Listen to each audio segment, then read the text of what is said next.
Welcome to the big show. He could go all the way.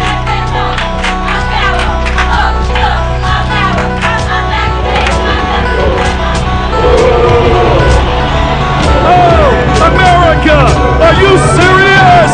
It is showtime, baby! Here we go! Grand Jam Slam! And it's awesome!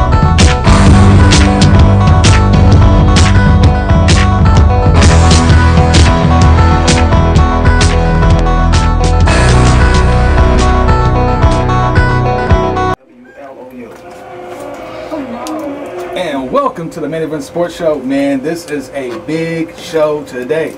Now, usually when I say that we have a studio full of people, you know, we may have about 5, we may have 6 or 7 guys in the studio, but today we got like 30 people in the studio. We have all our winners right behind Jay Has on the 1s and 2s, about 50 people back there.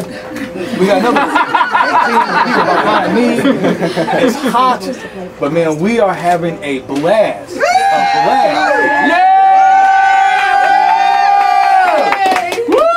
Man, we'd like to welcome all our listeners. This is the big main event, Celebrity Throwdown. As we promised, August 29th, it is here. Everybody's here. We got Joshua Chintz behind me. Marcus Jones is on his way. We got Mike Brown. Sean Gardner, which is right here. All right, I got to point out right. We got VillageA Theaters. Matt, how you doing? You're doing great. How you doing? Man, Matt, I'm doing great, man, and it's lovely to have you here. Now, you have some tickets that you're willing to give away. And Matt gives it to me, Matt. That's good, Matt. Tickets for VillageA Theaters. All right, free movie tickets. All right, I'm going to do it like this. Matt, what's your favorite number? 5. I like you, Matt. Good choice, 5's Matt. my favorite number 2. I knew this guy was on point. We're going to do the 5th caller who calls in. You're going to get 2 movie tickets to the VillageA Theater. We're taking the 5th caller. As soon as you guys call in the 5th one, the 2 movie tickets to the VillageA Theater.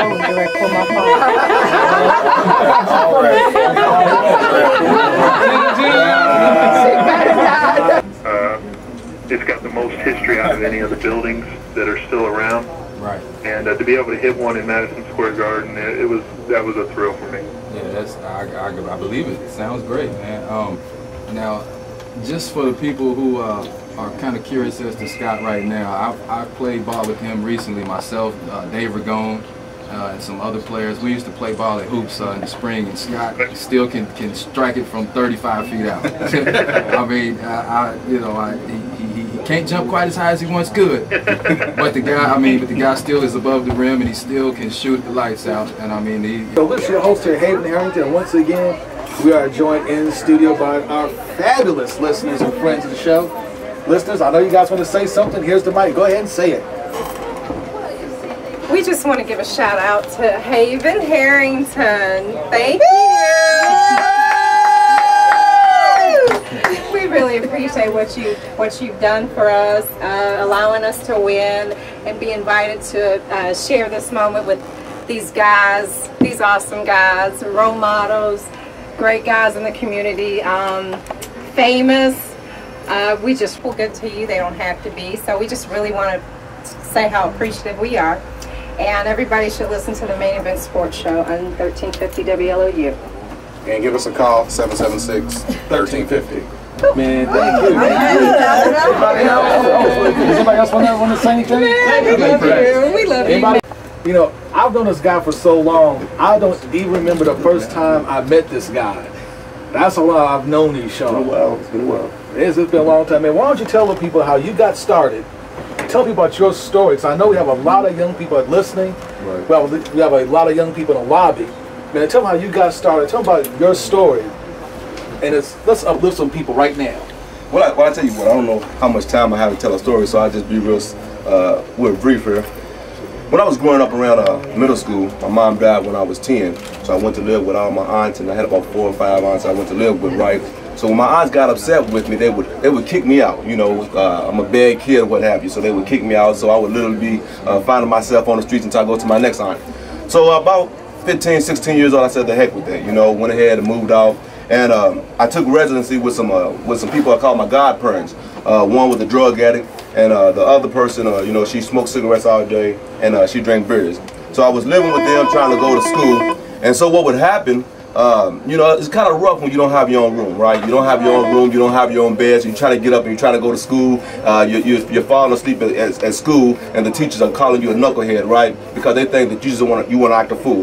Well, make a long story short, before I finished high school, I was incarcerated. I did a couple of years. When I got out, fortunately for me, I had an aunt. She lived in Radcliffe, and she allowed me to come and stay with her for a while. For about the first week, I rode a bike from Radcliffe to E-Town so that I could work graveyard shift by getting my GED during the day. After I got me a car, got my GED, I came back to Louisville. When I came back to Louisville, I wanted to go to U of L, right? So I went to U of L, but now to be honest with you, the reason I wanted to go to U of L is I was homeless. So I said, if I get in U of L, I can get in one of them dorms and have a roof over my head, right? So I was homeless while getting my ACT, but anyway, I got the ACT, I got in U of L. And what I want to say, since it's a sports show, when I was at U of L, I said, I want to play football. I want to get out there with these guys, man. I can do that stuff. I tell you what, I never got on the field on Saturday, but you know, there's some guys behind the scenes that you don't see. They're called pit bull. You know, we get them black vests on, man. We get out there, we get slammed around, we get beat up on. We have to play rabbit to make the other players to push them a little bit. So just know there's some guys behind the scene that you don't see on Saturday, and I was one of them. Well, now, right now, one of the reasons I'm here is I want to talk about the. If I can, Evan, one of the things I want to talk about is the conference that we have coming up October the 16th. It's Responsible Fatherhood Conference, and it's the second one that we've had. Our first one was last year. The organization is 2 Not 1 Fatherhood and Families. That's 2 Not 1 Fatherhood and Families, and the website is www.2not1.org. Now, how does this organization get into this and will say, Sean, yes, that's right. Well, listen, I understand you, and there's some fathers out there I know we have to improve. But there's also some men out there who really want to be part of their child's life. And sometimes they run up against some brick walls. So one of the things my organization is here to do, along with working with the men who can improve being a father in the lives of their children, we also want to remove the barriers of those who are having a difficult time being in the lives of their children. So October the 16th, we're going to have our second annual conference. It's going to be at the Convention Center. There's going to be no charge. You can register at not1.org, or you can call 502-356-7478.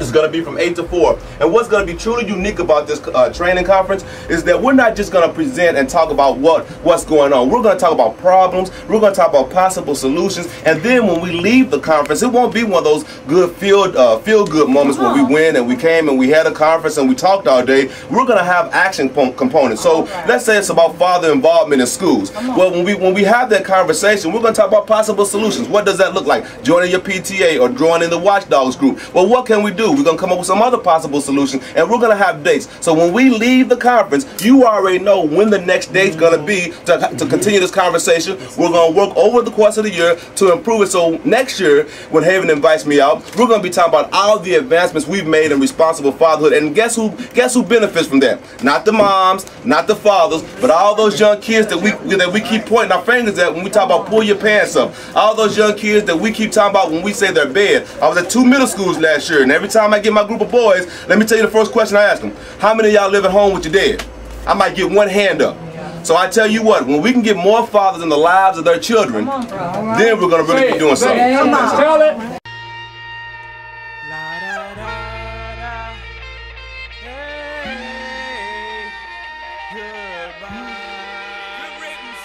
Hold up. Only rapper to rewrite history without a pen. No ID on the track, let the story begin.